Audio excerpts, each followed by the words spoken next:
Contracts. These are the things that can make or break an NHL team's season.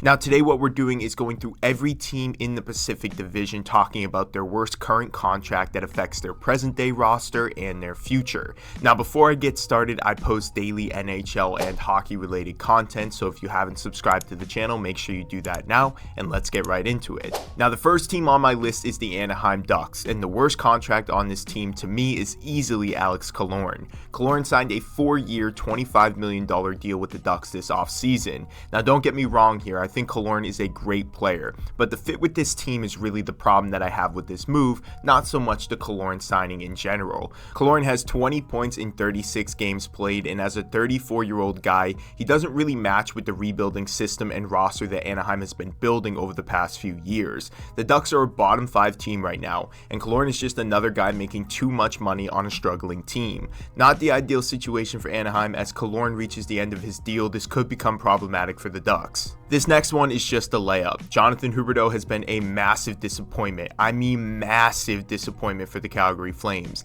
8 years at $10.5 a year is just brutal for a guy that can't get on the scoreboard. It's hard to believe that the Flames were knocking on the door of a Stanley Cup recently, and now they're being forced to sell all of their assets at the trade deadline. Tragic if you think about it. Huberdeau was a 100-point scorer just a few years ago, and now he just looks like a shell of himself. Now there are 2 contracts for the Edmonton Oilers that really bother me when I look at them. First is the Evander Kane one, but somehow he turns it on at random moments and can be impactful for the team, so I'll let him slide in this video. The other deal that I'm talking about here is obviously the Darnell Nurse 8-year $74 million contract extension that he signed, earning him $9.5 million a season as the Oilers' #1 defensive option. Now the issue here is that he's not the Oilers' #1 defensive option. Nurse is a fine defenseman, but he makes way too many mistakes and is clearly not worth the money that the Oilers have been paying him, since he ranks so low in defensive rankings league-wide. The Oilers finally seem to understand that Nurse will never be the guy they once expected him to be.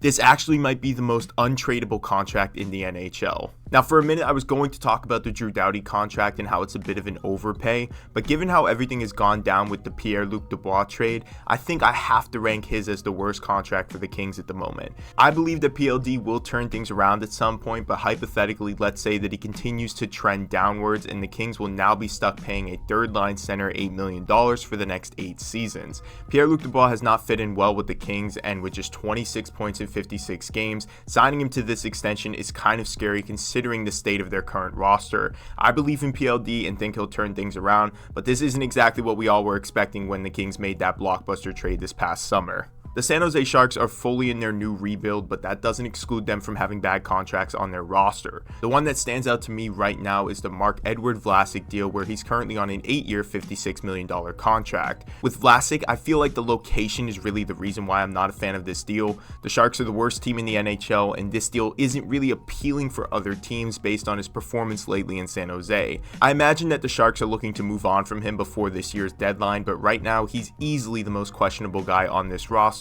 and hopefully they can get something back for him with his stock being so low, because it's just kind of a brutal contract for this team. Now the Seattle Kraken's worst contract is easily Philipp Grubauer. At one point Grubauer was seen as one of the better goalies in the NHL, but since joining Seattle he has been way too inconsistent for the money he's been making. Grubauer is currently on a 6-year $35.5 million contract and has not averaged a save percentage above .900 since joining the Kraken. Lately he's been reduced to a backup role thanks to Joey Dacker's success, who looks to be the new starter in Seattle. This type of contract is a worst nightmare situation for any team that signs a goalie to this sort of deal. Not really sure what happened to Grubauer, but for Seattle this is easily their worst deal. The Vancouver Canucks are on top of the world right now, but when you take a look at their contracts, there's one guy that's really not earning the money on this roster, and that's Ilya Mikheyev. Mikheyev is on a 4-year $19 million contract, has never had a season above 30 points, but this year he looks like he's going to crack that with 25 in 56 games played.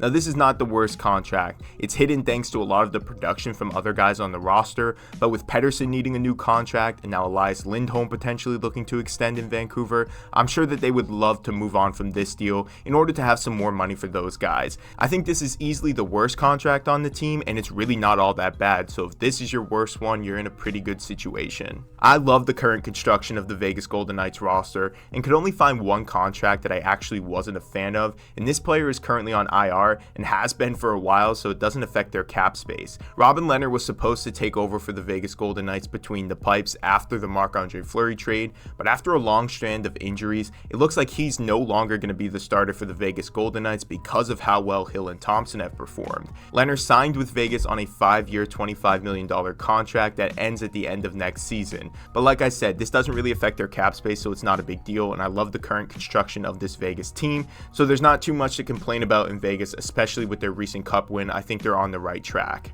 But these are my worst contracts for every Pacific Division NHL team. This was my final part, so be sure to check out my previous 3 videos to see which contracts I chose for the other 3 divisions. Like this video, subscribe to the channel. I will see you guys in the next one.